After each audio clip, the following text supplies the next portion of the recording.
Well, Sainers, I feel like I'm starting to sound like a broken record. For the third week in a row now, we didn't get the job done, but there were many things to like about our efforts. My name's Woody. Jake's got me on to discuss some of the standout stats each week, so let's get into this week's Moorabbin metrics. Starting off with my Man of the Match award, normally I'd get straight into who I think deserves it, but I think we need to spend a bit of time discussing that person, so let's go over some performances that I think came pretty close. One of only two other people that I consider giving the award to was last week's winner in Max Hall. Last week he had a career high in 21 disposals, this week he took it up another level and got 27. Last week he had a career high in clearances with 5, and this week he went back to back and got another 5 clearances. Finally, he got 11 ground ball gets and 587 metres gained, both career highs, and to top it off, he kicked 3 goals for the first time too. Max is quickly becoming one of our more important players in the forward half, and hopefully he can continue to go strength to strength. The only other player that I considered giving my Man of the Match award to was Marcus Windhager. He got 27 disposals, with 22 of them being kicks, the most of his career so far. He also got 7 ground ball gets, 7 score involvements with 4 score launches, 6 inside 50s, and a career high of 554 metres gained. So normally with my Man of the Match award, I try to steer clear of guys who perform well week in and week out, as that sort of effort is somewhat to be expected. But when Naz gets a career high in disposals with 43, 11 score involvements, 8 inside 50s and rebound 50s, 7 intercept possessions, 4 clearances, and to top it off, he broke his record for metres gained, getting over 1,000, which as a whole is an amazing result. But I more wanted to talk about him because I think it's worth asking if his best position really is at the halfback flank. In the last quarter, Naz got moved into the guts and had 15 disposals. He attended 6 centre bounces, got 2 centre clearances. He got 6 score involvements, 4 inside 50s, 3 rebound 50s, 2 shots on goal, which he didn't score, but he also got a goal assist. And I say all this because some of our mids don't consistently get those numbers in a whole match. We sit 12th for centre clearances with 11.5 per match. We sit 14th for inside 50s with 48.4 per match. And we sit 14th for shots on goal with 23.8. So while I'm hesitant to ask Naz to leave the defensive half as our ball movement hasn't been amazing all year, I'm not sure anybody else on our list could do what he potentially could in the guts. As always, there is other performances that we could mention, but let's get into the team stats. We won the disposal battle, getting more contested and uncontested possessions. We won many of the defensive indicators, beating the Hawks in tackles, tackles inside 50, and 1%ers. Despite losing the hitouts, we won the clearance battle, getting the first possession more than our opponent. We won post-clearance contested possessions and post-clearance ground ball gets. We got over 1.5 times the Hawks in ground ball gets, and for once that also translated into winning the inside 50 contest too.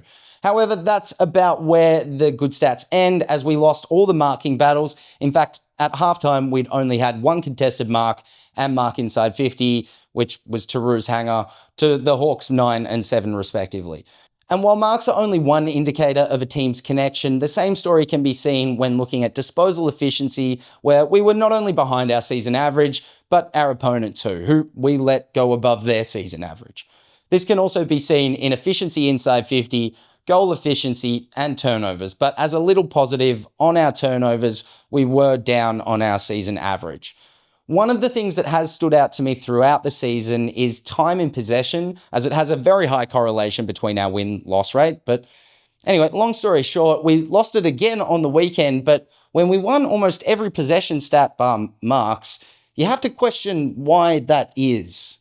Yes, usage was bad, but I think the problem might be simpler. I think we might need to just slow down our ball movement at times, and I want to show some moments that explain what I mean. Here we are in the second quarter. The Saints have gotten the ball back in the defensive half. Windy goes inside to Naz, who picks the ball up off the deck. He passes to Caminiti, who goes to Garcia. Garcia fumbles the ball. It spends some time in dispute, but Steele gets it out to Hall. Hall breaks away, and before we follow the play, we can see Wilson, Hasty, McRae, and Henry with only 2 opposition nearby. Now, if we follow the play, Hall makes what I would say is one of his few mistakes for the night and decides to kick the ball towards Keeler at the edge of the forward 50 against Battle and Jaff. In this next play in the third, Caminiti smothers an attempted inside 50 for Hawthorn. He follows up the ball, passes it back to Naz, who goes inside to Hill. Hill gets McRae on the outside, who finds Windhager running past. Windy goes long down the line to a 50-50 contest between Sharman and Sicily. Sharman barely gets a finger to it, but Wood comes through and gets the ball back to him.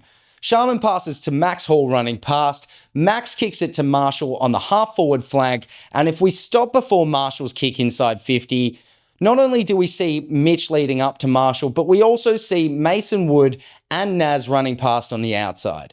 Now, if we follow the kick, Marshall ignores Mitch and decides to go deeper to Keeler on Barras, but if we stop when the ball is mid-air, we can see that Impey is dropping back from Owens, so neither was likely to beat their opponent. In this instance, I think Marshall should have held onto the ball longer to draw the tailing opponents and then hand pass over the top to Naz or Wood. Now, this doesn't mean we should always be looking for handball chains, but both of these plays had a man nearby for the hand pass, which would have allowed us to maintain possession for longer and possibly get a shot on goal. Now, if we're talking about meters gained and ball movement, yeah, it probably would be slower, but when these opportunities arise, it forces the opposition to either close space, opening up a hand pass over the top, or retreat towards their goal, which is never a positive defensively. So why do we need to do this? Well, we've already improved many of the things we've been asking for over the off-season. We're starting to play the kids more, but we've begun to find ways to match and beat our opponents in the clearances. Defensive pressure is on the up again, and this week we actually got it inside 50 more frequently. So I like a lot of the things we've done over the last few weeks, but a prevailing notion that I hear from Saints supporters and the public at large is that we seem to have to try much harder than others to convert our opportunities, and I tend to agree. Because while it's helpful to win as many stats as possible, that is a very taxing method of applying pressure. Whereas if we just scored a bit more, the scoreboard and time remaining could do a fair bit of that pressure work for us. So I decided to look into some of our expected scoring numbers to see how we're doing on that front.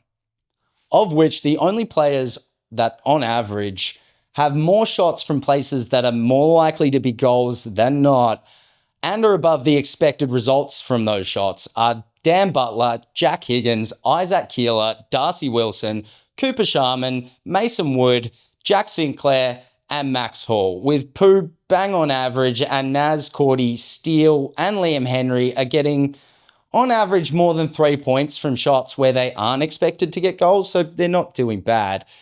Those players account for about 68% of all shots taken this year, but because of the other 32% of shots, on average, we sit minus 0.8 behind our expected score, which suggests we are butchering some simple ones, but maybe not as many as I previously thought.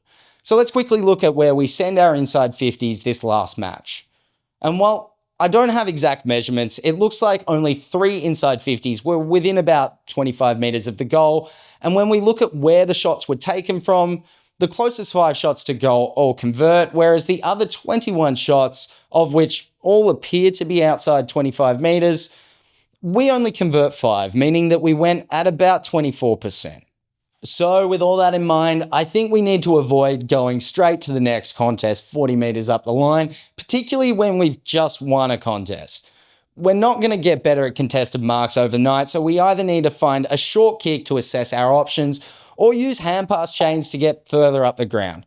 This will in turn give us deeper entries inside 50, which have a higher chance at scoring. But that about sums up my major points for the week. If you want to see more of my face, I've got my own channel at Wooden Spoon Data, but I'll be here each and every week to go over some of the standout Saints stats. I want to thank Jake for having me. I want to thank you for watching, and I'll see you next week.